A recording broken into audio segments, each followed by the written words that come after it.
Bueno, buenas tardes a todos. Los que han acudido aquí al Colegio de Médicos, tanto presencial como online, desde sus casas. Primero, pues, darles la bienvenida aquí al Colegio de Médicos, desde la Junta Directiva, yo como representante, como vicepresidente del colegio, a una nueva jornada organizada conjuntamente, pues, entre la Real Academia de Medicina de la Comunidad Valenciana y el Colegio de Médicos. Como dijimos la última vez, ya son 6 ediciones. Esta, si no me equivoco, es la cuarta charla ya de este año, después de haberlo dejado en diciembre, con una charla muy interesante sobre la reticencia a la vacunación. Y estas charlas tan interesantes que nos sirven para ponernos al día sobre diversos temas de la mano de catedráticos y académicos muy implicados con la labor asistencial y docente. Hoy, pues, creo que es un tema fundamental porque al final la medicina se basa en tratamientos y si no hay adherencia a la terapéutica, pues prácticamente no sirve para nada hacer medicina. Me parece un tema muy interesante. Nos va a hablar el doctor Vicente Gil Guillén, que es académico de la Real Academia de Medicina de la Comunidad Valenciana y catedrático de Medicina del Departamento de la Universidad Miguel Hernández. Nada, eso. Simplemente pasaré la palabra a la doctora Ballester, darle la bienvenida y agradecerles la asistencia. Muchas gracias, vicepresidente. Bien, por supuesto, no es ninguna frase retórica decir que estamos encantados y darles la bienvenida en nombre de, en este caso, de la presidenta de la Real Academia de Medicina, la doctora Carmen Legal, y del presidente electo, el doctor Juan Viña, que dentro de poco pues, va a ocupar el puesto de presidente, en nombre de los dos, ¿no? Entonces, por supuesto, las personas que estáis aquí y a todas las personas que nos estáis viendo, académicos y personas en formación y todos los que habéis tenido la generosidad de apuntaros a ello. Es para mí un honor y una satisfacción, y vuelvo a repetir, no es una frase hecha en absoluto, el presentar al doctor Vicente Gil Guillén. Bien, como ha comentado el vicepresidente, el doctor Bataller, el doctor Guillén es catedrático del Departamento de Medicina Clínica de la Universidad Miguel Hernández, de la Facultad de Medicina, y sobre todo, yo quiero recalcar esto, fue el primer profesor titular y el primer catedrático de universidad con la denominación específica de catedrático de Medicina Familiar y Comunitaria. Lo cual es muy relevante porque, a mi entender, yo el otro día comentándolo con él, es decir, yo veo que hay una coherencia muy grande en su trayectoria académica que voy a intentar resumir, porque es muy amplia, voy a intentar resumir en lo fundamental. Bien, hemos hablado de que es catedrático en la universidad, en este caso la Miguel Hernández. Bueno, ha tenido un papel importantísimo precisamente en la incorporación de estas materias dentro de la enseñanza de medicina familiar y comunitaria y epidemiología clínica, que es un poco el área, digamos, que engloba sus quehaceres, en todos los niveles, a nivel de pregrado, de posgrado, a nivel no solo en la universidad, sino también, por ejemplo, en centros de salud, es decir, ha participado como profesor en cursos de apertura de los centros de salud, cursos de formación en equipos de atención primaria, es tutor extrahospitalario vía MIR de residentes de medicina familiar y comunitaria. Y por lo tanto, digamos, esa vertiente es extraordinariamente importante y, como después veremos, digamos, ha sido valorada en diversos entornos, lo cual le ha dado pues una serie de distinciones que luego comentaré muy brevemente. Sus líneas de investigación, digamos, han aportado conocimientos muy importantes en la metodología de trabajo de la atención primaria, desde su reforma en España y en las etapas del proceso clínico asistencial. Por ejemplo, el manejo de la incertidumbre en la toma de decisiones clínicas, la integración de todo el mundo, de toda el área de actividades preventivas en la consulta, la obtención de factores, funciones de riesgo con datos propios en estudios pronósticos y algo de lo cual nos va a hablar hoy, que es estudios de la falta de adherencia e inercia clínica en el seguimiento de pacientes mal controlados. Ha sido investigador principal en diversos proyectos y en diversos lugares.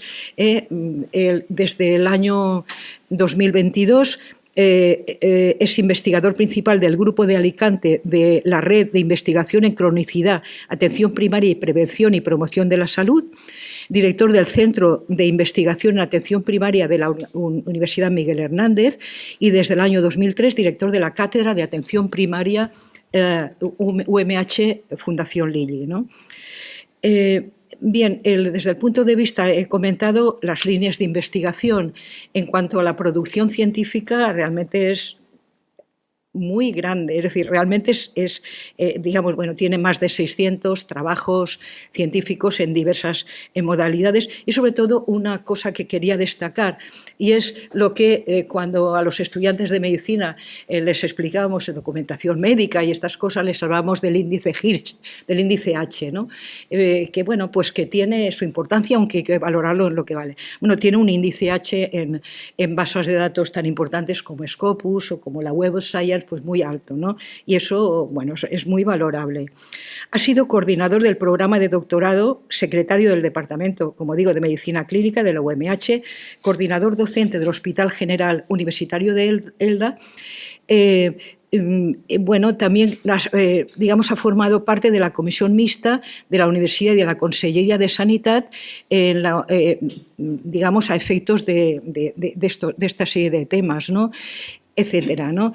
Y luego, como comentaba, hay una serie de reconocimientos, lo cual, bueno, yo creo que es importante porque además añaden, y yo creo que no tanto a nivel, que por supuesto a nivel personal uno, bueno, pues naturalmente trabaja mucho, es importante, sino lo que supone desde el punto de vista de la propia área de investigación y docencia la que comentábamos, ¿no?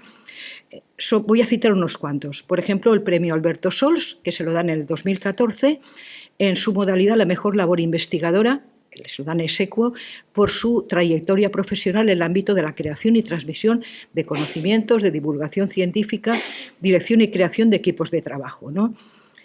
Tiene la Sociedad Española de Medicina Familiar y Comunitaria, le dan un premio nacional, creo que fue la primera de las ediciones, ¿no? Por la labor que la crean en esa institución, por su labor universitaria en Medicina Familiar y Comunitaria, y en el año 2017 premio nacional también de la misma institución, de la misma Sociedad Nacional de Medicina Familiar y Comunitaria, por su labor investigadora en medicina de familia. Bien, ha comentado el vicepresidente del colegio que fue nombrado académico honorífico precisamente de la Real Academia de Medicina de la Comunidad Valenciana. Lo presentó el doctor Merino, Jaime Merino, con un tema que es muy, en fin, al cual él, bueno, por razones obvias, como he dicho, hay mucha coherencia en su trayectoria, sobre la enseñanza de la atención primaria en las universidades españolas. Yo, por supuesto, estuve allí y, bueno, la verdad es que fue muy, muy, muy, muy interesante. Bueno, pero además de ese nombramiento como académico, en la nuestra, en la valenciana, lo es también de la de Murcia, que muy recientemente es académico correspondiente de la Real Academia de Medicina de Murcia. Y luego, a nivel de la Real Academia Nacional de Medicina, bueno, pues tiene un nombramiento que es el título exactamente es de correspondiente honorario, que es un título, digamos, específico, ¿no? Y de hecho, en la Real Academia de Medicina de España le conceden al año 2023 el Premio Nacional de Docencia y Educación Médica, también ex aequo, ¿no? Por supuesto, desde la propia Universidad Miguel Hernández ha tenido varias menciones de excelencia de la actividad investigadora en diversos años, ¿no? Y Y como digo, el día 20 de este mes, dentro de 5 días, la Real Academia Nacional de Medicina le entrega este título de académico correspondiente honorario con un discurso que enlaza precisamente con el tema de la enseñanza de la medicina familiar y comunitaria en la Universidad Española, ¿no? De la introducción y cómo es eso. Bien, ahí más, digamos, el currículum es más extenso, pero ahí lo importante es que sea el propio, que hablemos, que nos hable directamente el profesor Gil Guillem con lo que nos va a disertar. Lo único es decir que quiero decir que el doctor Vicente Gil Guillem forma parte, por otro lado, de un grupo de personas, de un equipo de trabajo. Aquí está, lo tengo aquí delante, el doctor Domingo Orozco, por ejemplo, está Concha Carratalá y más gente y otras personas que no están aquí ahora mismo, pero entonces, bueno, pues yo creo que eso, es decir, la unión hace la fuerza, y yo creo que han tenido él personalmente y los grupos que sean una muy importante acción y desde el punto de vista institucional de esta área tan importante como es la medicina familiar y comunitaria. Bueno, no quiero extenderme más y le doy la palabra al doctor Gil Guillem con el título de su conferencia, que es La falta de adherencia terapéutica, magnitud, identificación, causa y factores. Cuando quieras, Vicente. Muchas gracias, Rosa. Bueno, buenas tardes a todas y a todos. Antes que nada, pues quisiera agradecer al Colegio de Médicos de Alicante, a mi colegio, y a la Real Academia de Medicina de la Comunidad Valenciana, mi academia, y muy especialmente a la profesora Rosa Ballester, por darme la oportunidad de hablar sobre la adherencia a los tratamientos. Es un tema que siempre me ha apasionado y que comencé a investigar en 1985. En mi último año de residencia en el Centro de Salud Novelda, cuando realizaba la tesis doctoral dirigida por el profesor Jaime Merino, y les preguntaba a los pacientes hipertensos si realizaban bien el tratamiento. Dentro del modelo de enfermedad crónica, pues he seleccionado para esta conferencia el modelo de crónico de factores de riesgo cardiovascular. La hipertensión, la dislipemia y la diabetes, porque posiblemente sea las enfermedades que tienen más experiencia a nivel mundial, estas tres enfermedades, donde realmente la adherencia, la falta de adherencia es importante porque son enfermedades que habitualmente cursan de forma sintomática. Entonces, cuando las enfermedades son sintomáticas, la falta de adherencia es menor, pero cuando cursan de forma sintomática, la falta de adherencia es mayor. Bien, pues voy a levantarme y voy a empezar. Esto es una idea que alrededor de toda la conferencia la voy a decir muchas veces, que es la adherencia al tratamiento es un factor clave en el control de las enfermedades crónicas. Si alguien me preguntara cuáles son las dos ideas claves de esta conferencia, esto el profesor Orozco ya lo hemos debatido muchas veces, le diría: pensar en la falta de adherencia como principal causa de mal control. Tenemos que pensar en la falta de adherencia. Y la otra idea clave es, si acude un paciente mal controlado a la consulta de seguimiento, lo primero que tenemos que hacer es valorar la adherencia, ya que es la principal causa de mal control. Y si el paciente presenta falta de adherencia, hay que identificar las causas y los factores y en función de ello intervenir una estrategia mixta para vencer la falta de adherencia. Y como luego diremos, en la estrategia mixta siempre la técnica educativa tiene que estar. Esto ya lo sabemos desde hace tiempo. Bien.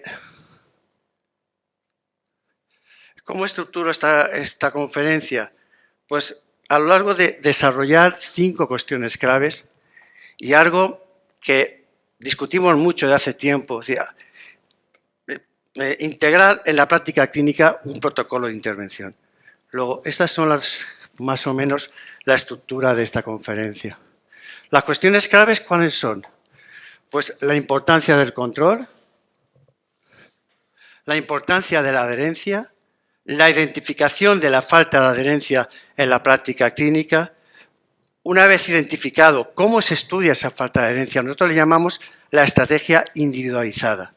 Y en función de esa estrategia individualizada, realizamos ya la intervención para modificar esa falta de adherencia en la práctica clínica.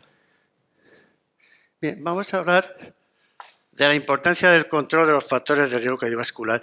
Y en este punto nos vamos a hacer 3 preguntas. La primera pregunta es, ¿por qué es tan importante conseguir el control de la hipertensión arterial, de la diabetes y de la dislipemia?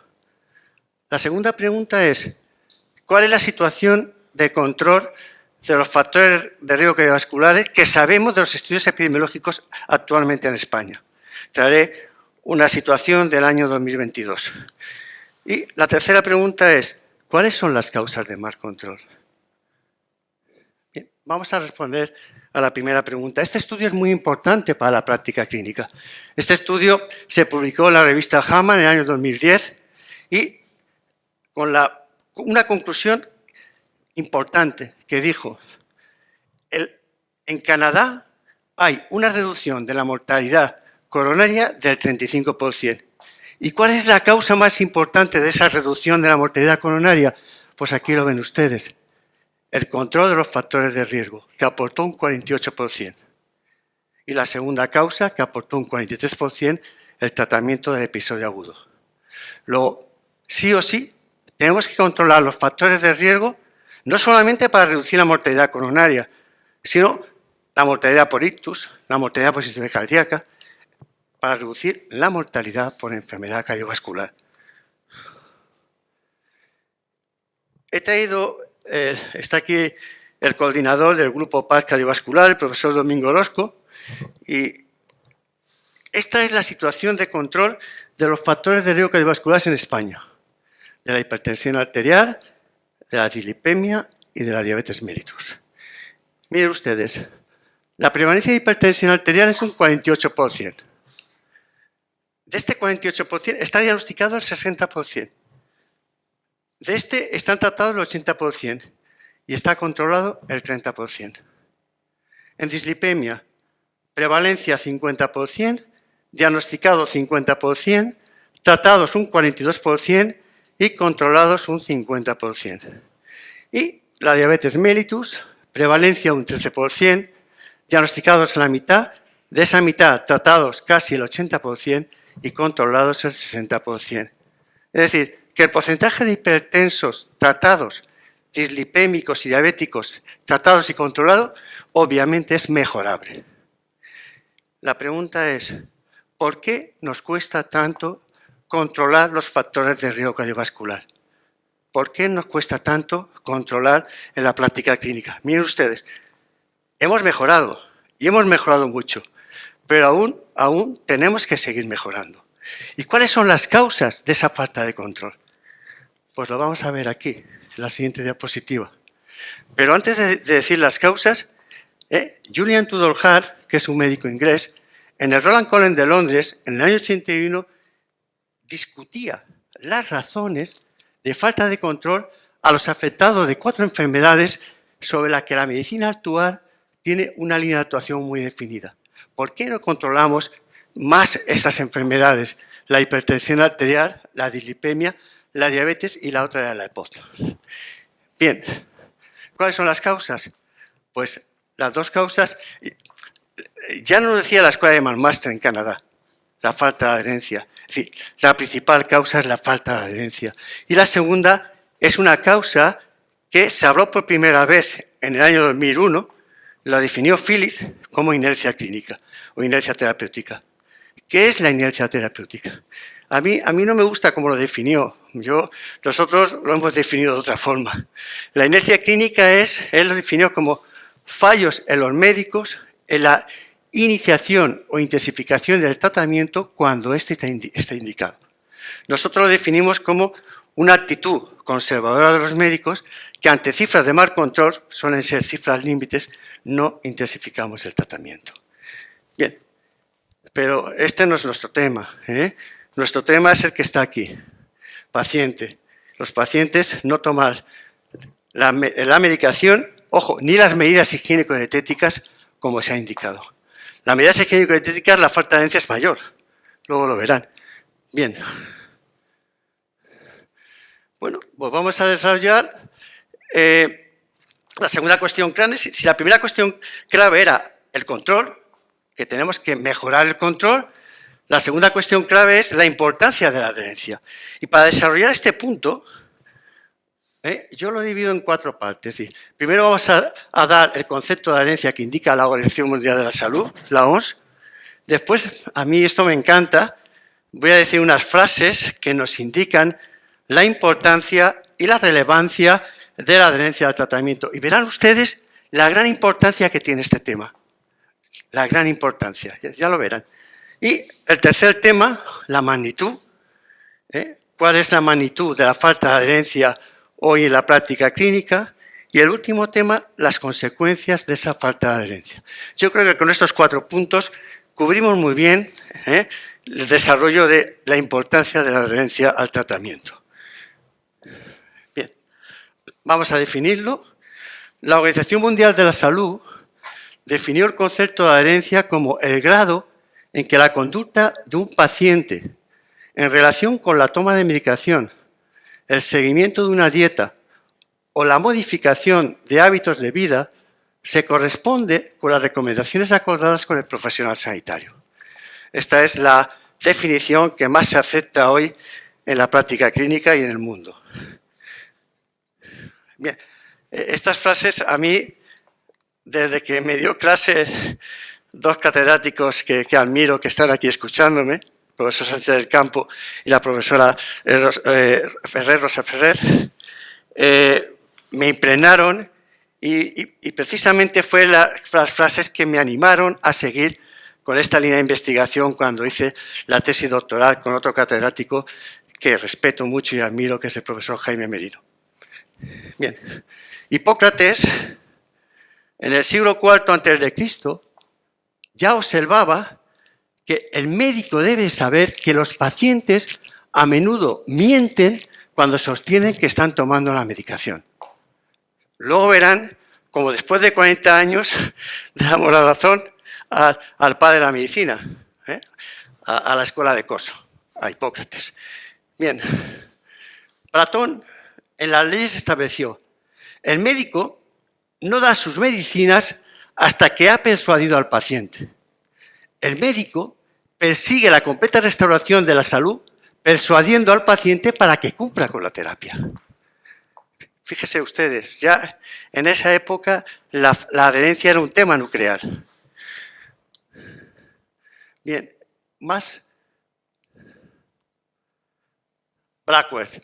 Blackworth fue un farmacólogo clínico que la verdad es que esta frase en 1976 también me hizo mucho pensar. Blackworth observó y dijo esto: se gasta mucho tiempo, esfuerzo y dinero en estudiar los efectos de la medicación, pero se presta poca atención al hecho de si el paciente los toma o no. Y también dijo esta frase muy importante, y también indicó: es mejor evitar el problema de un bajo cumplimiento que afrontar sus consecuencias. Y Masur, en el año 1981, esta frase también me impactó. Dijo: el incumplimiento del paciente es una de las conductas de salud mejor documentadas y peor comprendidas.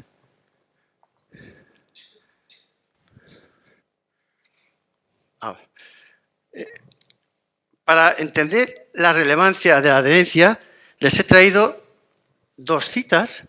En el libro de Salvador Carulla y Megarejo Ochoa nos indica que el gran reto de la medicina del siglo XXI es el cumplimiento terapéutico. Y la OMS, en su informe técnico, concluyó que la falta de adherencia al tratamiento es una cuestión de máxima prioridad en salud pública. Y una revisión indicó 2 cosas. Y esto sí que yo se lo digo a mis alumnos de medicina: ¿por qué le doy tanto la vara con el tema de adherencia? Aquí hay uno, Sergio. Os doy tanto la vara con el tema de adherencia e inercia clínica. Primero, porque dice, es importante para mejorar el control, para mejorar la adherencia, que trabajemos conjuntamente facultativos, enfermería y farmacéuticos, la revisión de la Cochrane. Y es importante la docencia y la adherencia terapéutica en la formación de grado y en residentes. Si queremos mejorar el control, tenemos que empezar la formación en el grado de medicina, en el grado de farmacia y en el grado de enfermería. Bien, ¿y cuál es la magnitud? Pues aquí lo tienen. Entre un 5 y un 20% de las recetas prescritas por los profesionales sanitarios no son retiradas de las oficinas de farmacia. De las recetas que son retiradas, un 20% de los pacientes no recuerda la posología prescrita. La falta de adherencia, ya os he dicho antes, a la dieta o cambios en estilo de vida es superior, el 75%. Y la falta de adherencia al tratamiento farmacológico oscila entre el 35 y el 55%. De ahí la explicación de por qué nos cuesta tanto mejorar el grado de control. Obviamente, si queremos seguir mejorando el grado de control, tenemos que mejorar la adherencia a nuestros pacientes. Bien, ¿y cuáles son las consecuencias? Pues, según la Organización Mundial de la Salud, es la principal causa de que no se obtengan los beneficios que los tratamientos pueden proporcionar a los pacientes. Obviamente, si el paciente no toma la medicación, no va a conseguir el efecto deseado.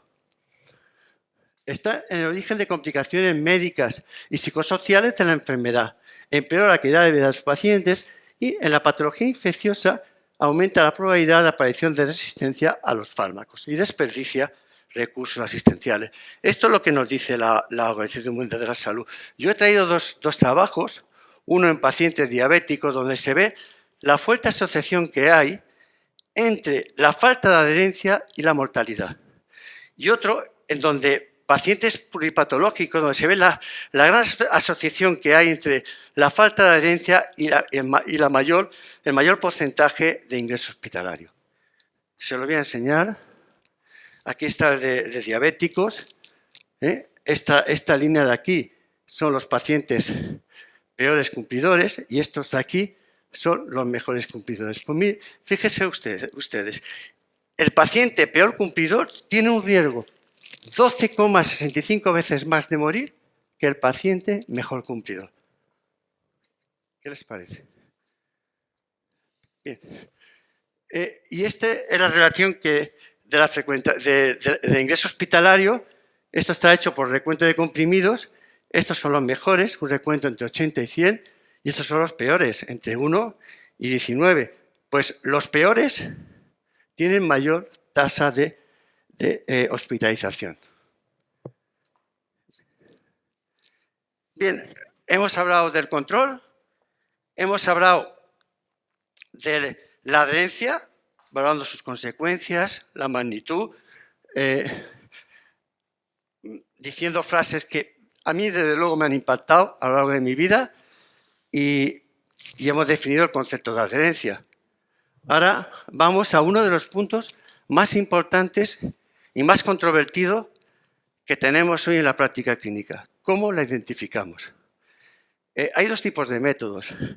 Los métodos indirectos, que son métodos basados en cuestionarios o preguntar directamente.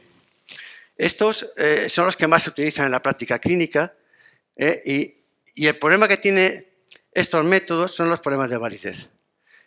Nosotros seguimos estudiando, estamos ahora en un FIS con cardiopatía isquémica, validando un cuestionario, pero el problema que tenemos hoy en la práctica clínica es que los métodos indirectos tienen problemas de validez.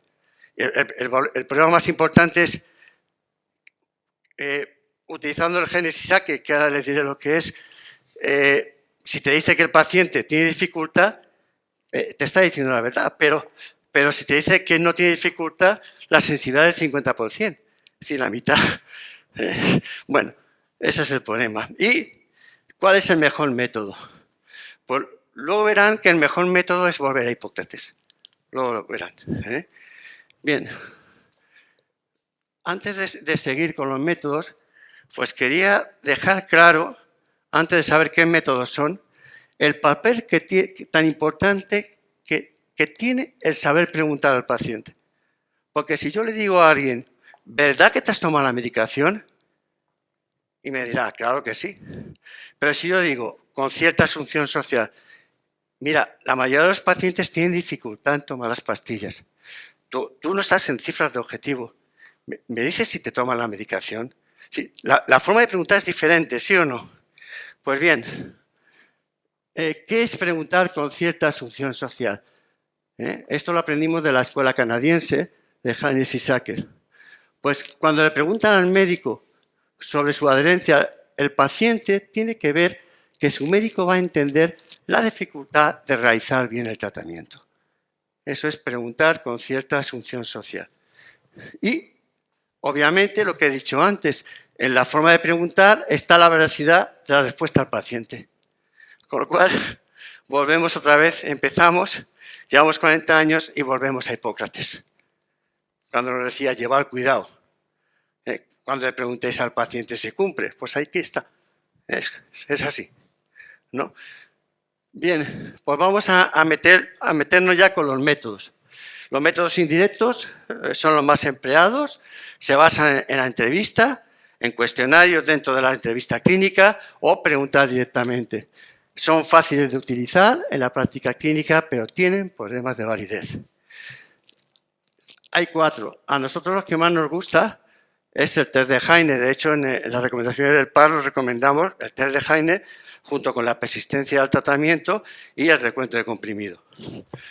A mí es que mis alumnos ya lo saben y los residentes saben que es el que más me gusta. Las preguntas de Galperin e Inouye, que son parecidos al test de Haynes y Sacker. Después está el test de Morisky y Green, que son 4 preguntas cerradas y para ser buen cumplidor tienes que responder bien a las 4 preguntas. También tiene problemas de validez y el recuento de comprimidos, que es muy sencillo. Es decir, si yo le doy a un paciente un tratamiento y le digo que tiene que tomarse una pastilla al día y le digo que venga a los 28 días y que me traiga el envase, si en el envase hay 14 pastillas y han pasado 28 días, pues el recuento, ¿cuál será? 14 partido de 28, se ha tomado la mitad de las pastillas. En este test, el problema es que el paciente se dé cuenta y saque las pastillas del envase, ¿no? En este test se considera buen cumplidor cuando toma el 80% de la dosis prescrita. Bueno, y los métodos directos. Los métodos directos son los más objetivos, pero son sofisticados y caros. Y no está exento de problemas de validez, porque si yo sé que me van a sacar sangre, los últimos días me tomo las pastillas y salgo como un buen cumplidor, ¿no? Bien. Se basa en la determinación del fármaco o sus metabolitos en sangre u orina. Bien, vamos a hablar del que más me gusta. Obviamente hay que preguntar con cierta asunción social, como hemos dicho. Y a mí la que más me gusta, de hecho nosotros validamos solo la primera pregunta y la primera pregunta es igual de válida que las dos. La que más me gusta es la primera pregunta. Es decir, al paciente se le comenta la dificultad que tienen los pacientes para tomar la medicación. Y esta nosotros la acompañamos con los objetivos de control. Le decimos, Paco, tienes esta tensión, no estás bien controlado. Entonces, cuando repasamos el objetivo de control, empezamos, mira Paco, la mayoría de los pacientes tienen dificultad en tomar la medicación. ¿Por qué no me dices cómo los tomas? Y si te dice que tiene dificultad, pues se hace un recuento de comprimido autocomunicado, donde si ese recuento está entre 80 y 110%, se dice que es cumplidor. Pero a mí, yo recomiendo la primera pregunta. Galperin es otra persona que estudió mucho el cumplimiento y la forma de preguntar de Galperin es, hay mucha gente que tiene dificultad para seguir las indicaciones terapéuticas. ¿Por qué no me cuenta cómo le va a usted? ¿Ven la asunción social que hay? Y Inouye dice, muchos pacientes sienten que es difícil tomar sus medicinas o cumplir con las dietas como se indica. En los 2 últimos meses, desde que estuvo en la consulta, ¿considera que ha tomado sus medicinas o las medidas higiénico-dietéticas como debería haberla tomado? Obviamente, si estamos tratando una enfermedad crónica y si el paciente está mal controlado, lo que tenemos que saber es si se lo toma o no, ¿no? Bien. Este es el test de Morisky que se utiliza mucho en la práctica clínica. Tiene problemas de validez, pero bueno, son 4 preguntas. ¿Olvida alguna vez de tomar los medicamentos para tratar su enfermedad? Pues la respuesta correcta es que no lo olvida. ¿Toma los medicamentos a las horas indicadas? La respuesta correcta es que sí. Cuando se encuentra bien, ¿deja de tomar la medicación? La respuesta correcta es que no, no la deja de tomar.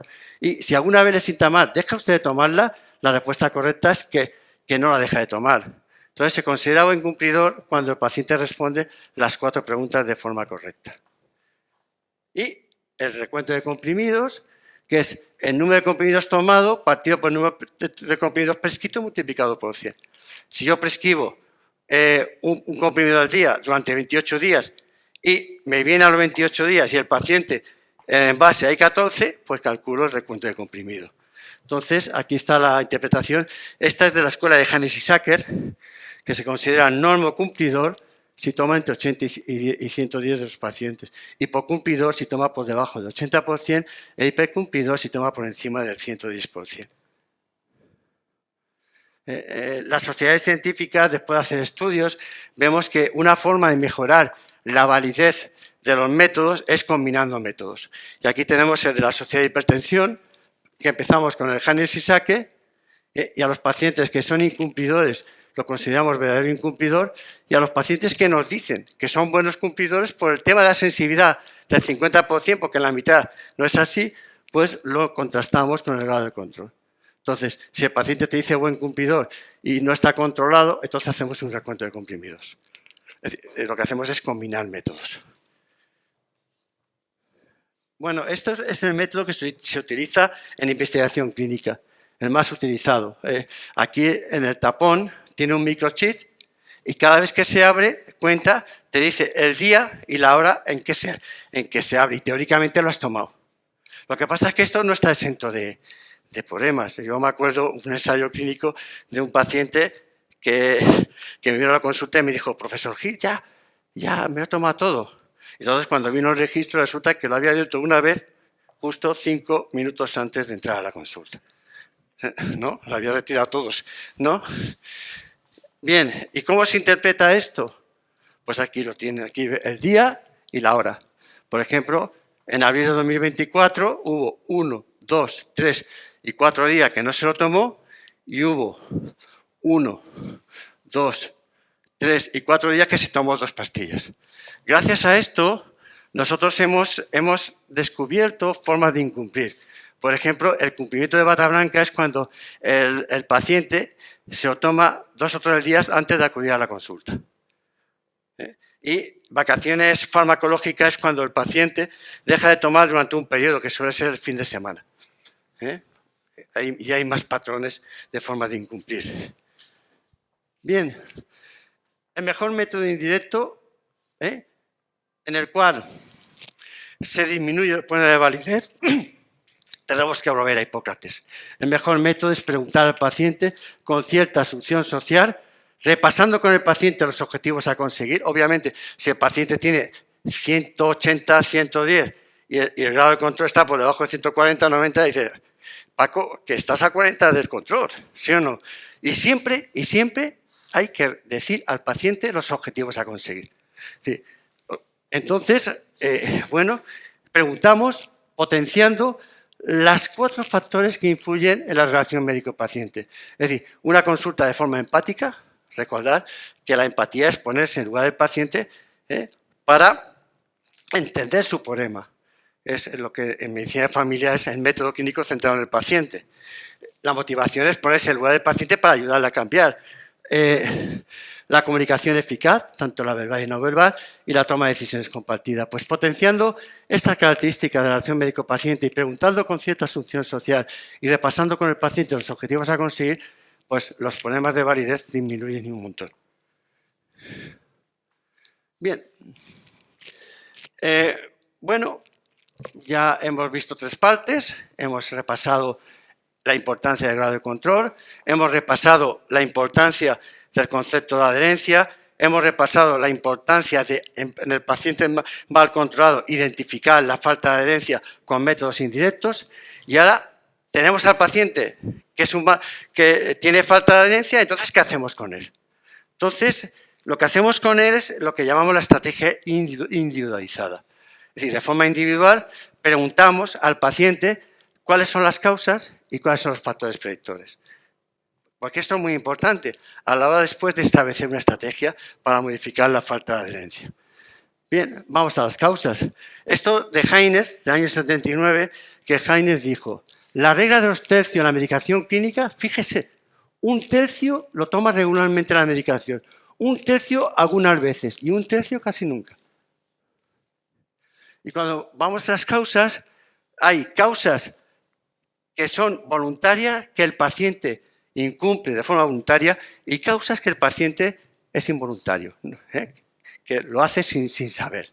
Entonces, dentro de las causas voluntarias, considerar que la medicación es innecesaria o excesiva, el temor a la aparición de reacciones adversas, la percepción de ausencia de mejora o beneficio, el sentimiento de haber alcanzado la curación con el tratamiento sin finalizarlo, las creencias y vivencias del paciente con respecto al tratamiento que están en desacuerdo con su médico. Yo me acuerdo cuando era residente, en el centro de salud Novelda, me vino una persona que era camionero y le diagnostiqué la hipertensión arterial y le dije, bueno, tenía cifras muy altas y le puse un tratamiento. Y le dije, vente al mes. Pasaron los meses y el paciente no vino, vino al año. Y vino y me dijo, doctor Gil, qué grande, me ha curado la tensión, no sé qué, no sé cuánto. Y yo le dije, pero bueno, ¿habrás retirado los envases? Me dijo, no, con 28 comprimidos es suficiente. Y entonces le pregunté, bueno, ¿y entonces qué ha pasado? Pues este paciente tenía unas creencias erróneas, porque su madre, que era hipertensa, le decía que tomara la medicación cuando le doliese la cabeza. Entonces, es las creencias erróneas, ¿no? Esto es, hay que identificarlas y tratarlas, ¿eh? Bien. Otras causas voluntarias, la mala tolerancia, los efectos secundarios, las cuestiones económicas, la falta de tiempo, la desmotivación del paciente, los problemas de eficacia, gente que trabaja y de forma laboral y no trabaja de noche y no hace bien, sin incompatibilidad, pues todo ese gran causas que hay, ¿no? Y después, dentro de las causas involuntarias, la más frecuente es el olvido, la mala memoria, que es la causa más frecuente de la patología crónica. La falta de información, es decir, el desconocimiento del paciente, o tomar el tratamiento en horarios y dosis incorrectas. Una vez conocida la causa, pues nos pasamos a los factores. Nosotros desde hace tiempo pensábamos, hicimos muchos trabajos pensando que había un perfil de paciente incumplidor. Y después de mucho tiempo tuvimos que decir que no había un perfil del paciente incumplidor, que habían factores y que teníamos que estudiar los determinados factores. Habían 5 grandes tipos de factores. Entonces, bueno, y estos factores eran factores dependientes del paciente, dependientes de la enfermedad, del tratamiento, del sistema sanitario y equipo de asistencia sanitaria y del entorno social y familiar. Y como luego veremos un ejemplo, verán. Bien, vamos a empezar por los factores del paciente. En el paciente, la falta de conocimiento de la enfermedad y su tratamiento es un factor predictor. No acudir a las citas, problemas psicológicos, creencia de que no ha sido tratado correctamente o de que el medicamento no es efectivo, comprender con dificultad las explicaciones médicas relacionadas con el tratamiento, desconocimiento de la propia enfermedad o su terapia y de las consecuencias que ello puede suponer, desconfianza del paciente, factores económicos, nivel de instrucción, variables sociodemográficas. Sacamos estudios de que los ancianos y los jóvenes eran los más incumplidores, pero eso después no se demostraba, es decir, alteración de la memoria, situación laboral. Pues bien, una serie de factores hay muchos más que, bueno, porque pensamos que podía ser predictor de la falta de adherencia. Factores relacionados con la característica de la enfermedad, la ausencia o escasa sintomatología, por lo que muchas veces no se siente la necesidad del tratamiento, que es lo que les he dicho antes, de la enfermedad asintomática, ¿no? Las enfermedades crónicas, las enfermedades recidivantes y la consistencia del mismo paciente, es decir, a la mayor pluripatología aumenta la posibilidad de falta de adherencia, igual que después veremos con la polimedicación, a mayor número de comprimidos, mayor probabilidad de falta de adherencia. Si los pacientes, a corto plazo no se ven resultados beneficiosos, pues tienden a abandonar el tratamiento. La gravedad de la enfermedad, el grado de discapacidad, es decir, una serie de factores relacionados con la enfermedad que en algunos estudios se han asociado a la falta de adherencia. Factores relacionados con el entorno social y familiar, la falta de comunicación familiar y social, la falta de apoyo social, familiar y laboral, la nula o baja supervisión a la hora de tomar la medicación, la soledad del paciente, que deriva de una menor adherencia a la medicación y muchos más. Podemos estar toda la tarde hablando de factores. Factores relacionados con la característica del tratamiento, régimen y complejidad de los tratamientos puede llevar al paciente a cometer errores aumentando la falta de adherencia. Fíjense ustedes, la causa más frecuente en la insuficiencia cardíaca de ingreso hospitalario es la falta de adherencia, debido precisamente a que son pacientes polimedicados y pluripatológicos. La larga duración de los tratamientos, la presencia de efectos adversos, el coste de los tratamientos. Y por último, si pasa,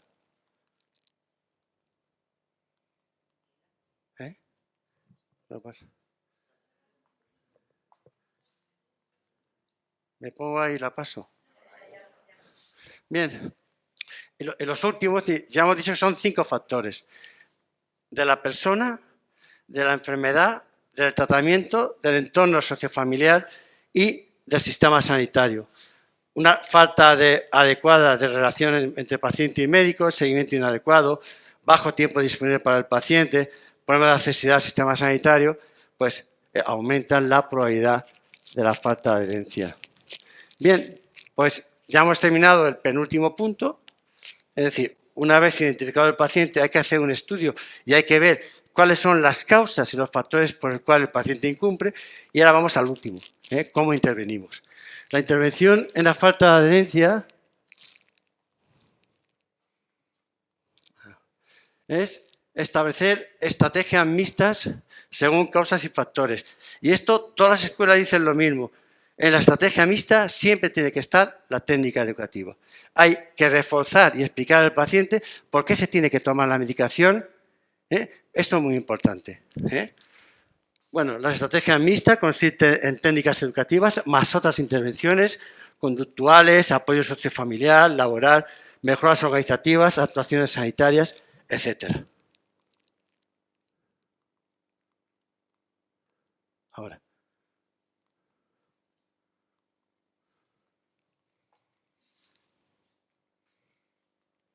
Ahora, esto es una frase del año 86 que a mí también se me quedó grabada y de hecho la he seguido a lo largo de toda mi práctica clínica. Necesitamos ser profundamente simples y notablemente claros para que todo el mundo pueda seguirnos y aprender.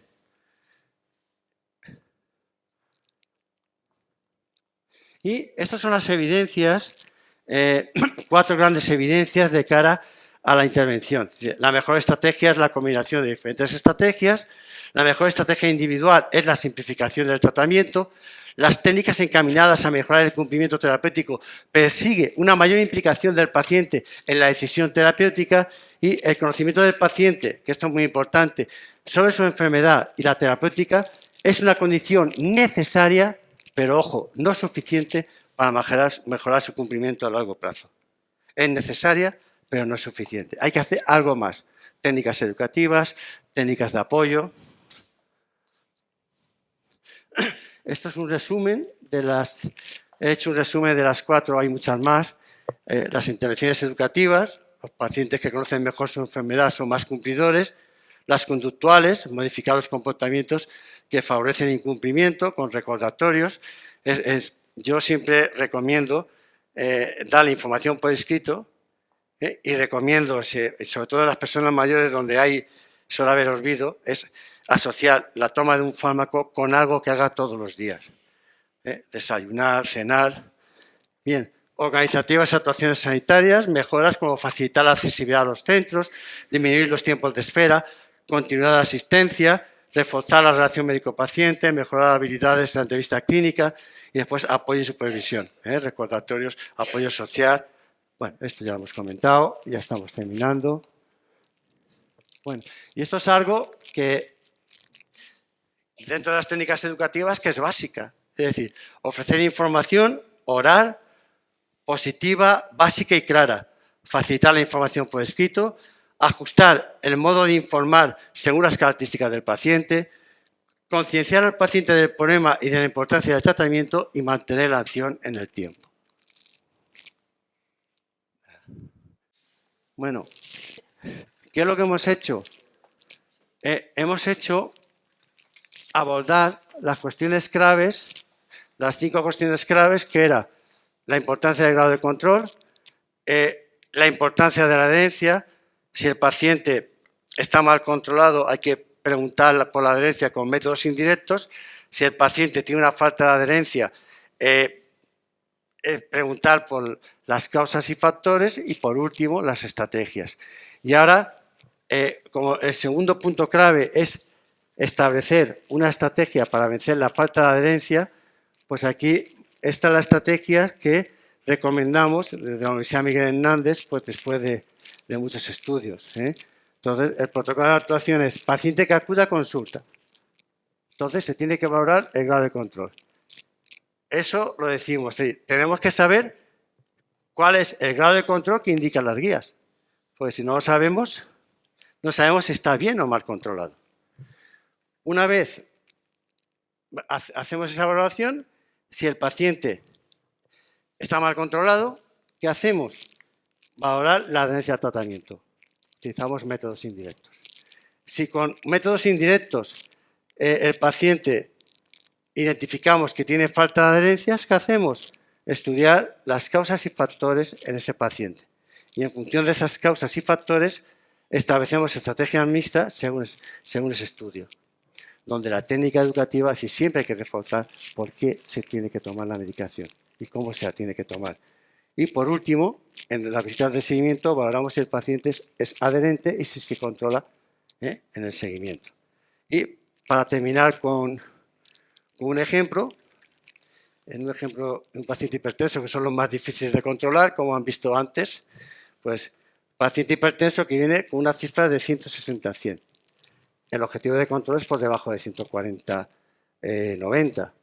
Es decir, para controlarlo tenemos que bajar 21 milímetros la sistólica y 11 la diastólica. Entonces, utilizamos el método de Haynes. Este paciente en especial sí que reconoció que tenía falta de adherencia. Preguntamos por las causas y las causas eran que el paciente creía que no era necesario tomar la medicación todos los días. Eso es lo que quiere el paciente. Y otros factores eran el paciente tenía una depresión, tenía soledad y esa depresión estaba justificada porque sus hijos no venían a verlos. Bueno, estrategia mixta, es decir, cuando nosotros intervenimos sobre la adherencia, los protocolos de intervención van más allá que modificar la falta de adherencia. En este caso, no solamente queremos controlar, sino queremos tratar la depresión y tratar ese problema social, familiar. Pues eso va más allá. Bien, educación mixta para modificar las creencias, tratamiento de la depresión y refuerzo de apoyo familiar. El paciente no quería llamar a los hijos por no molestarlos, pero una simple llamada se solucionó el problema. En el seguimiento, buena adherencia, pasó de una 160-10 a 125-85. Un poco, he querido hacer un ejemplo muy sencillito de cómo este protocolo de actuación se integra en la práctica clínica. Y ya las últimas, esto se lo he cogido a mi amigo el profesor Orozco, que lo dice mucho y a mí me encanta. Es decir, reflexión final, tratamos con personas. Al profesor Marañón se le preguntó a un periodista, ¿cuál ha sido para usted el avance más importante que ha tenido la medicina? Y el profesor Marañón dijo, la silla. Cuando dijo la silla, se refería a la comunicación, Y ya les he dicho que el momento más difícil que tenemos para actuar, para modificar la falta de adherencia es saber si el paciente es adherente o no.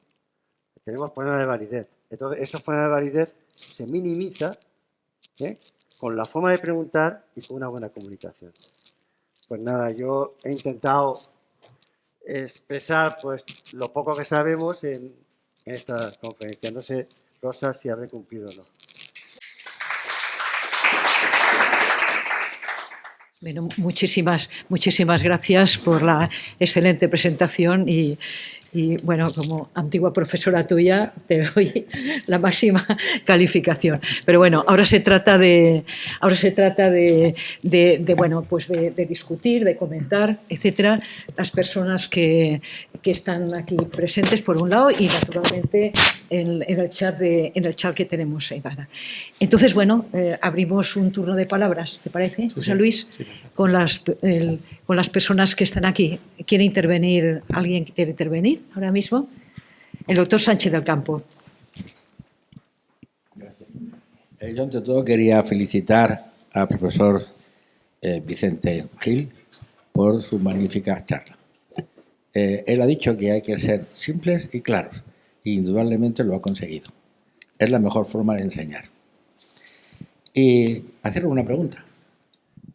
Bueno, ya de paso, quería felicitar porque últimamente he leído un trabajo que antes comentábamos, que comandaba Profesor Orozco. el profesor Orozco, muy interesante, sobre telemedicina en los crónicos. Quizá esa sea una buena fórmula. Si el enfermo está de alguna manera monitorizado y se nota que hay un bajón, la hipótesis es que puede haber incumplimiento, entre otras causas. Y de esa manera, si está monitorizado, y como se dice en el trabajo que han hecho, espectaculares de toda la Comunidad Valenciana, se es capaz entonces de saltar la alerta y hablar por teléfono con el enfermo, y la primera pregunta indudablemente debe ser: oye, ¿está tomando usted la medicación? Y incluso recordárselo a él y hay un factor muy importante que creo que son los cuidadores, porque a veces el enfermo que tiene problemas de memoria pues necesita que el cuidador no los tenga, sino que realmente se acuerde el cuidador de que debe administrar la medicación. Pero vamos, creo que el factor de telemedicina verdaderamente sería impresionante para resolver el problema de la falta de adherencia. Sí, como tenemos la suerte de que está aquí el profesor Orozco y el estudio, yo creo que fue rompedor, Domingo, pues nos podría hacer una pequeña síntesis del estudio. En primer lugar, felicitar a Vicente porque, claro, como son tantos años de docencia, pues se tiene que notar, ¿no?, que sabe transmitir muy bien, en este caso, el concepto de la adherencia y la importancia que tiene. Desgraciadamente, no es un sentimiento generalizado en la profesión médica, desgraciadamente. Todavía muchos médicos piensan que los pacientes se toman las medicinas porque son buenos médicos, simplemente porque les hacen una buena recomendación.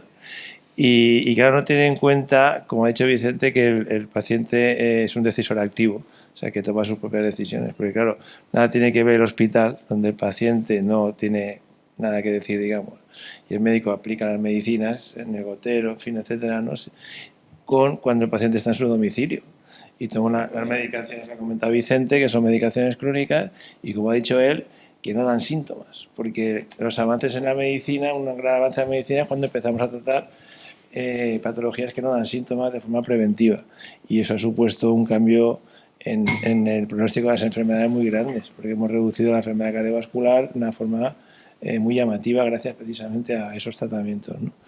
Pero seguimos con ese déficit que decía Vicente de no incorporar la falta de adherencia como un elemento clave en el control de estas patologías, ¿no? Entonces, la telemedicina, nosotros hicimos aquí en la comunidad, el estudio fue el primero que se hizo en España más que telemedicina, me gusta más, como has dicho, la palabra telemonitorización, ¿no?, porque es el seguimiento a distancia del paciente. Entonces es dar continuidad a esa relación profesional-paciente más allá de la consulta, porque el paciente se siente seguido, se siente que sus profesionales están cerca de él, porque cuando, por ejemplo, pues como está monitorizado, ¿no? Pues cuando la tensión, él se toma la tensión arterial en casa y la tensión automáticamente aparece en la historia clínica de la enfermera y del médico. Entonces, sin que él diga nada o la familia diga nada, si la enfermera o el médico ven unas tensiones repetidas altas, hacen una actitud proactiva, se ponen en contacto con el paciente.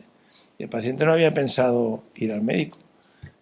Va al médico cuando se descompensa, al cabo de una semana o 2 semanas, y aparecen urgencias.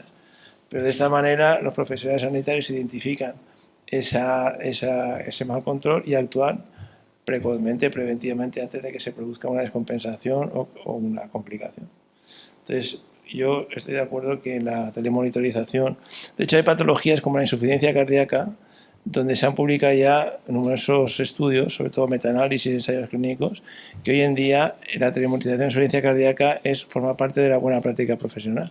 O sea, no se concibe el seguimiento de la insuficiencia cardíaca sin una telemonitorización del paciente, porque los beneficios pues, son equiparables. Yo comparo la telemedicina a un fármaco. O sea, el uso de la telemedicina reduce ingresos hospitalarios, reduce mortalidad, reduce costes. Entonces es como un betabloqueante o como un diurético, ¿no? O sea, es un complemento del tratamiento, porque mejora la eficacia de esos fármacos, ¿no? Entonces, creo que en concreto en esa patología, en la insuficiencia cardíaca, es un elemento que se tiene que aplicar porque las evidencias son muy claras, ¿no? Yo quiero hacer un apunte porque desde la reforma del siglo pasado hasta ahora un mensaje de que ha mejorado mucho el control de la hipertensión y de la diabetes y la dislipemia y parte de eso lo hemos visto a partir del año 2023, en el cual las enfermedades cardiovasculares han dejado de ser la causa principal de muerte en España, han pasado a ser las enfermedades tumorales y parte de eso ha sido la mejora del control de los factores de riesgo.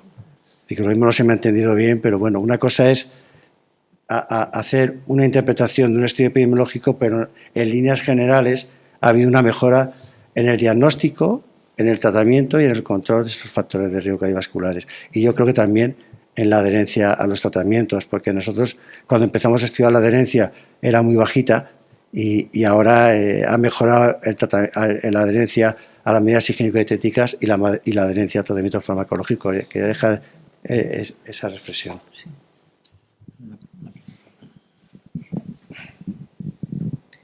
Bueno, antes que nada, felicitarte, Vicente, porque me ha gustado mucho tu charla y me lo he pasado muy bien. Yo quería decirle a la vicepresidenta que dentro de las loas que ha hecho de Vicente, se le ha olvidado, porque no lo sabe, pero yo soy un empedernido aficionado y él es un excelente jugador de ajedrez, ¿eh?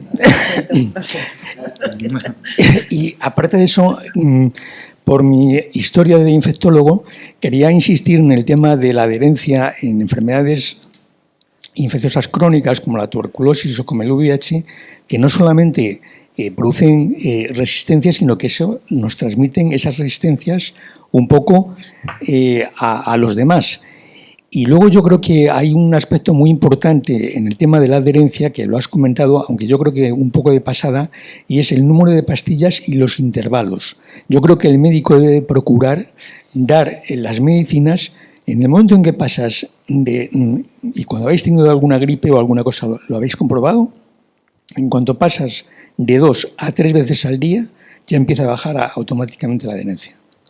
Sí, de hecho los estudios en España fue muy importante el metaanálisis de LAD, porque este metaanálisis demostró que la toma de 2 fármacos en un solo comprimido con dosis subóptima mejoraba el cumplimiento con respecto a cuando se daban 2. Entonces, el mejor tratamiento a nivel individualizado es la simplificación terapéutica. Eso ha mejorado mucho el control. Hay mucha razón. Una pregunta más.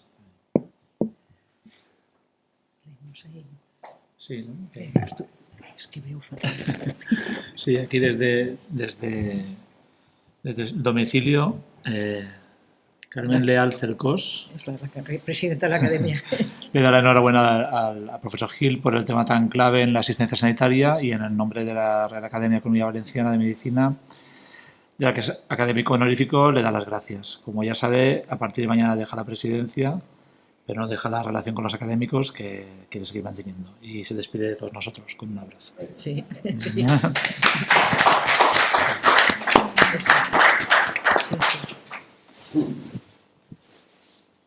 Una pregunta más, Domingo. Quisiera preguntar a Vicente dos cosas. En primer lugar, por el sesgo de género, si la adherencia es distinta en hombres y en mujeres y si hay causas sociales o de algún tipo en esa diferencia. Aunque está aquí la profesora Carratala, que también podría hablarnos, que es una experta en eso también, en el grupo De hecho, nuestro. le voy a pasar la pregunta a la profesora Carratala. De hecho, el último FIS que hemos pedido es, lo que intentamos es, en cardiopatía isquémica, encontrar un cuestionario para identificar la falta de adherencia en estos pacientes que ya de por sí son polimedicados y pluripatológicos. Y el objetivo es ver si hay diferencias de género. Pero esta pregunta, yo hoy estoy de maravilla, es decir, le paso la pregunta a la profesora Carratala. Te digo la segunda y luego ya al final ya terminas. Te la paso a ti. Se le paso a Conchi luego la siguiente pregunta, que era que la hipertensión arterial ha empeorado el control últimamente en los últimos estudios. Entonces, se nos ha olvidado la hipertensión, porque hipertensión, tú eres un gran experto de hipertensión, llevas 40 años trabajando en hipertensión, y entonces antes hablábamos mucho de hipertensión y ahora parece que hablemos menos de eso, ¿no? Entonces, si quieres, le dejo la palabra a Concha y luego ya... Bueno, yo lo primero felicitarte, Vicente, por tu gran exposición. Me ha parecido, bueno, conozco este tema, trabajamos mucho tiempo juntos, pero lo has contado, como tú has dicho en una de tus citas, breve, conciso y claro, que lo importante, ¿no?, para que llegue el mensaje bien a todo el público.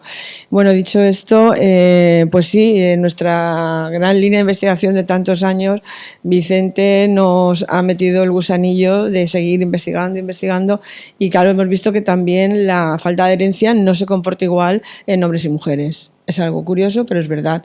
Y hasta ahora no hay ningún cuestionario de todos los que él ha ido comentando que esté enfocado con perspectiva de género. No hay ninguno.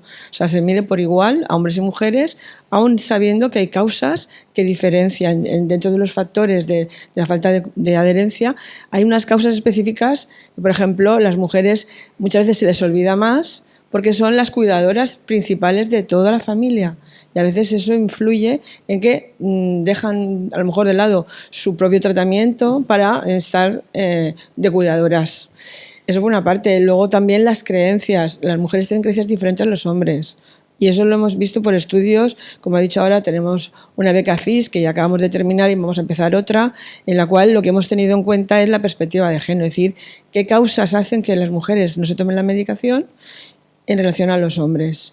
Y son un poco diferentes. Las mujeres son más decisoras. Cuando toman la decisión de no tomarse la medicación es porque deciden que creen que no tiene ningún beneficio para su salud. Y lo toman y lo deciden así. Hemos hecho estudios cualitativos para conocerlo. Y los hombres tienen más miedo a las consecuencias.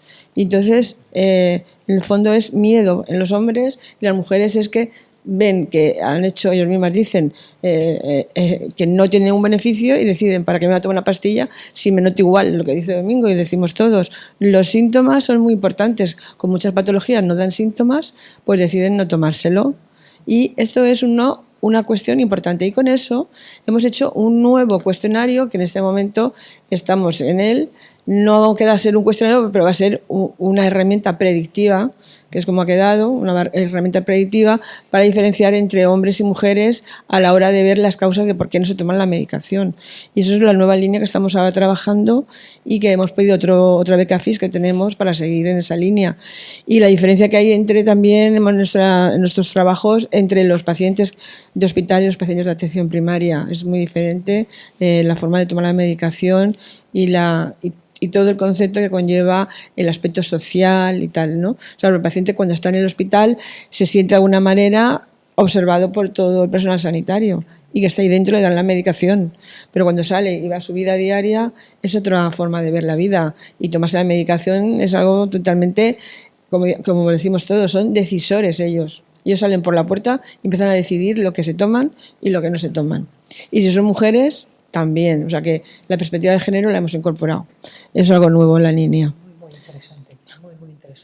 Y a la pregunta, sí, estamos, vamos. La profesora Carratà es la que nos ha enseñado los estudios de perspectiva de género e investigación cualitativa, y también la investigación cualitativa, de la cual estamos y seguimos aprendiendo.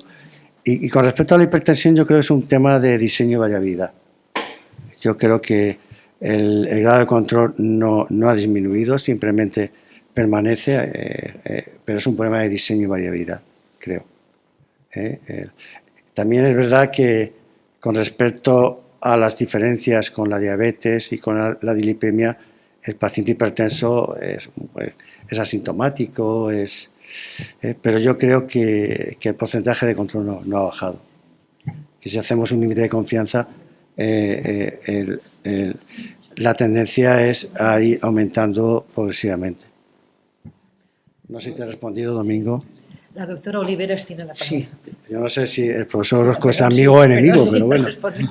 Perdona. No, es que es un poquito marginal, porque claro, yo no puedo hablar porque el cumplimiento terapéutico en nuestros pacientes oscila entre el 15%, buenos cumplidores son el 15 o el 20%, 25%, y estoy hablando incluso de trastorno mental común, ya no el trastorno mental grave, que para eso tenemos los inyectables. Entonces, el 10%.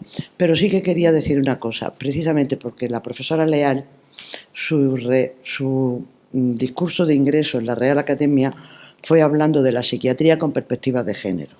Y yo también quiero hablar de mi tesis doctoral, que me la dirigió el profesor Balaguer en 1989. Y el tema era la conducta de enfermar en función del modelo de enfermar, de lo que creyera el paciente acerca de su enfermedad. Íbamos más por las creencias, por el concepto de enfermar. Pero un dato que fue escandaloso era la diferencia de la conducta de enfermar entre hombres y mujeres. Era abismal. O sea, es que de por sí una buena investigación tiene que abrir paso a otro problema, independientemente del diagnóstico, de si fueran graves. Nada, todo lo demás. Era el sexo, era fundamental. Y es de 1989, y doña Carmen Leal siempre se ha preocupado de eso.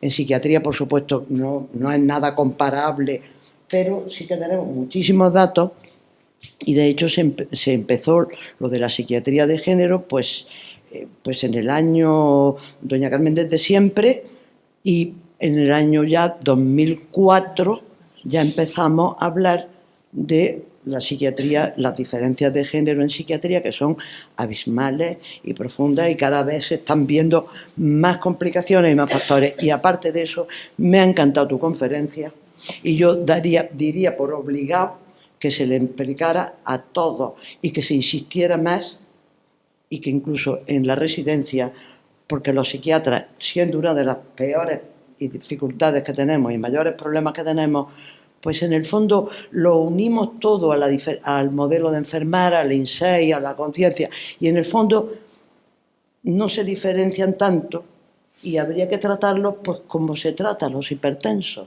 porque realmente nuestros tratamientos son complicados, no se los dejan, no me voy a enrollar, pero habría que insistir muchísimo. Me ha encantado tu conferencia, encaja en todo, para todo, incluso con lo diferente que es la psiquiatría respecto a la medicación, y aún así, si todo eso se lo supieran los psiquiatras, las cosas irían bastante mejor. ¿Es verdad? Sí, nosotros a nivel de perspectiva de género también está Conchi, que ha sido la investigadora principal del Prometeo. También hemos encontrado diferencias en la toma de fármacos, ¿no? Si quieres decir. Un estudio que se ha hecho, es una beca Prometeo, en el cual era ver el sobreuso del tratamiento en hombres y mujeres en el ámbito de atención primaria, sobreuso o sobreutilización. Y hay una lista se ha identificado una lista de más de 20 fármacos en los cuales se sobreutilizan más en mujeres que hombres. Por ejemplo, las benzodiazepinas se prescriben más en mujeres que en hombres, teniendo las mismas patologías, mismas características, pero por el hecho de ser mujer se le prescribe más. Y con esa, muchas más. Hay una lista. Eso lo hemos identificado, lo tenemos publicado. Hay más de 6 publicaciones de ese proyecto en el cual se comprueba que simplemente la perspectiva de género o el sesgo de género que existe en el ámbito sanitario. el hecho de ser mujer te va a conllevar a diagnósticos a veces más tardíos y prescripciones más prescripciones que a lo mejor no deberías de llevarlas. Igual como los IBP se dan más en mujeres que en hombres y no se les revisa. Y es un estudio, ha sido un estudio de más de 4 años y la verdad es que ha arrojado una serie de conclusiones importantes que hay que intentar incluir en la práctica clínica. Bueno, ¿finí? ¿No? No, un comentario. Sí, feliz. Es como, no sé si para satisfacerse o no, pero hemos controlado mejor los síntomas o las enfermedades derivadas del síndrome metabólico, hipertensión, diabetes, dislipemia, pero la realidad es que hay una cosa oculta, más oculta todavía, que está aumentando muchísimo, que es la esteatosis hepática, y que forma parte del mismo universo. Es exactamente lo mismo, pero está más oculto y no se ve, pero está aumentando muchísimo. Y a esto le añades dieta y ejercicio y ya lo tienes todo. Y está ahí, pero realmente está aumentando muchísimo y las consecuencias derivadas de ello. O sea que la satisfacción por haber controlado estas otras cosas más visibles igual no es tanta.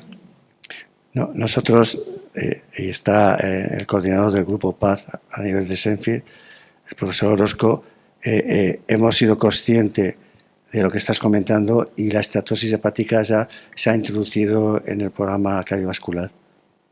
Que no tiene por qué ser cardiovascular. Sí, no, pero hemos sido nosotros, que somos del cardiovascular, lo que lo hemos introducido, pero yo creo que llevas toda razón. Llevas toda razón. Es muy importante.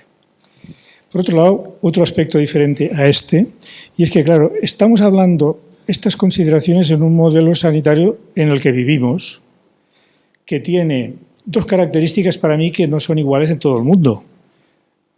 Por parte de los médicos, un cierto paternalismo, creer que van a hacer lo que le digo y que tiene que hacerlo. Vamos. Y por parte del paciente no hay ni copago, con lo cual no tiene ninguna penalización si toma o no toma o tira los medicamentos. Eso, en otros lugares, evidentemente que es distinto.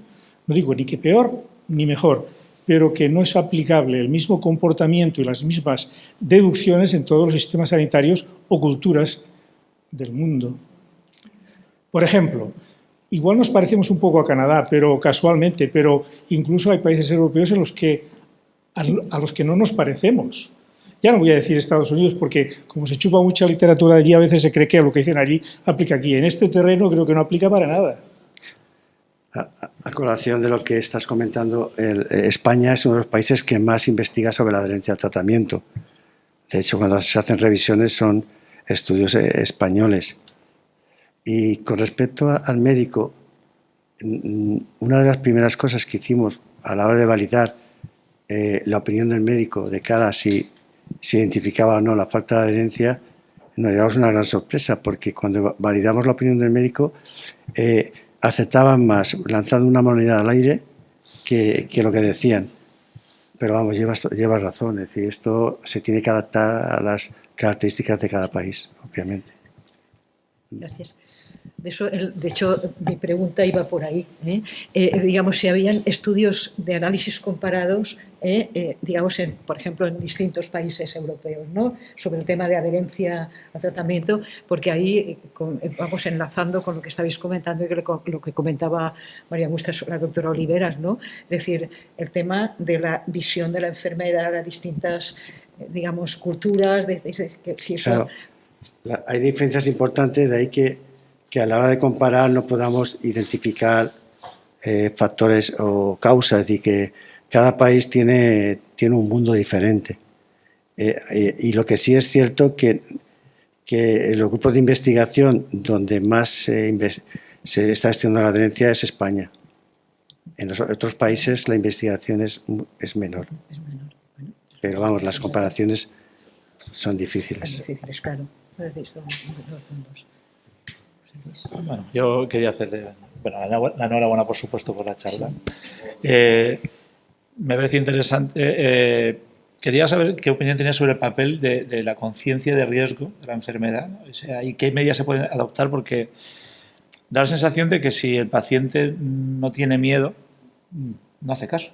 Eso, desde el punto de vista clínico, yo no tengo todos los estudios, pero desde la clínica habitual, cuanto más miedo tienen, más caso. Eso se ha visto en la prevención, en el cáncer de pulmón, en el tabaco y tal. Si se podría incidir más para complementar en la percepción de riesgo de ciertas enfermedades que son silentes, por ejemplo, la hipertensión, porque con campañas globales, ¿qué papel tendría eso? El papel sería muy importante. De hecho, en el paciente hipertenso, la percepción de riesgo, el médico tenía que estratificar el riesgo por escalas y hablar con su paciente. De todas formas, se han hecho estudios en el cual se ha metido esa variable y no ha habido diferencias.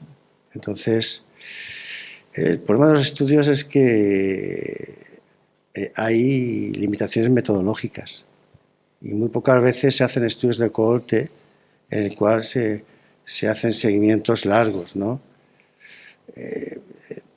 De momento está ahí. Y el problema de los factores y por el cual la Organización Mundial de la Salud dice que hay 5 grandes tipos de factores, es que entre los estudios no hay coincidencias.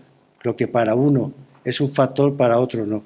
Y entonces, como en la comparación no hay diferencias, se dice, bueno, pues que cada uno actúe de forma individualizada con sus pacientes.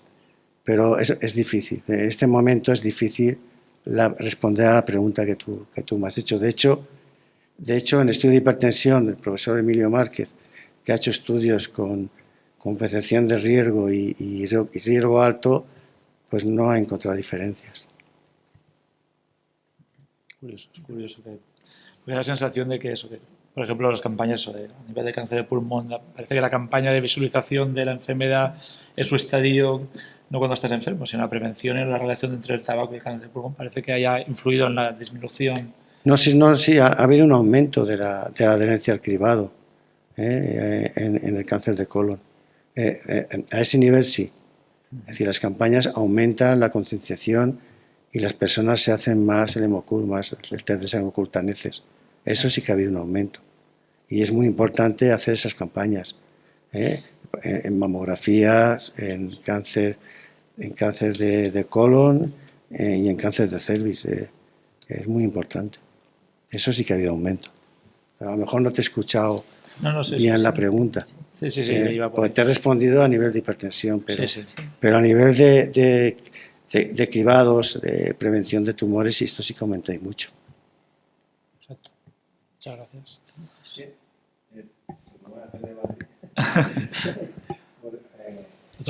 Es curioso como una persona que fuma, por ejemplo, tiene el paquete allí y pone fumar mata, fumar produce cáncer, fumar produce impotencia, lo pone y todos los días lo ve.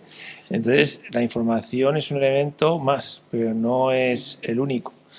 Y entonces pues hay unos elementos que son los motivadores al cambio, que es que la información es necesaria pero no es suficiente, y que es la parte emocional, ¿no? O sea, hay gente que deja de fumar pues por el coste que tiene, porque un día dice, uy, me estoy gastando mucho dinero en esto, tal, o por otras circunstancias, otros valores que a lo mejor no son los que a los médicos nos preocupan más, pero esa es la palanca de cambio a nivel emocional, y en eso la doctora Rivera sabe más que nosotros, pero cada uno tiene sus palancas, y entonces en un momento dado una es la que te hace hacer el cambio y no es la que el médico piensa que debería de ser, ¿no? Y entonces es por eso lo que dice Vicente, que es muy complejo. Y luego están los elementos del sistema de salud que también influyen, como ha dicho él también, la relación médico-paciente, y que cambian unos sistemas a otros, la asistencia del copago, en fin, son entornos diferentes. Entonces es difícil encontrar un modelo que sirva para todos los países, y al final la recomendación que ha hecho Vicente, que es individualizar en cada paciente, buscando esas palancas de cambio que cada uno pueden ser distintas. Esa atención centrada en el paciente sobre la que estáis insistiendo. Esto no se basa en la lógica nuestra, sino palancas. Los médicos también nos pasan lo mismo.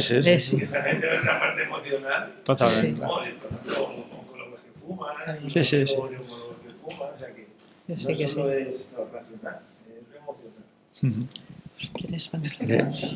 Sí. Pero vamos a dejarlo. Vamos a dejarlo. Una última pregunta. ¿Alguna cosa ¿queréis? más?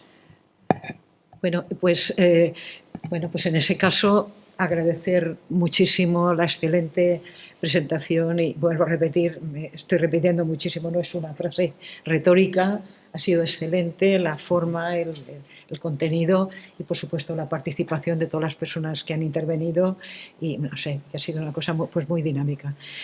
Muchísimas gracias entonces al doctor Gil Guillem, a todos los asistentes y les emplazamos, José Luis, sí, al 11 de febrero, cuya la siguiente conferencia la impartirá el doctor y el profesor Félix Gutiérrez Rodero.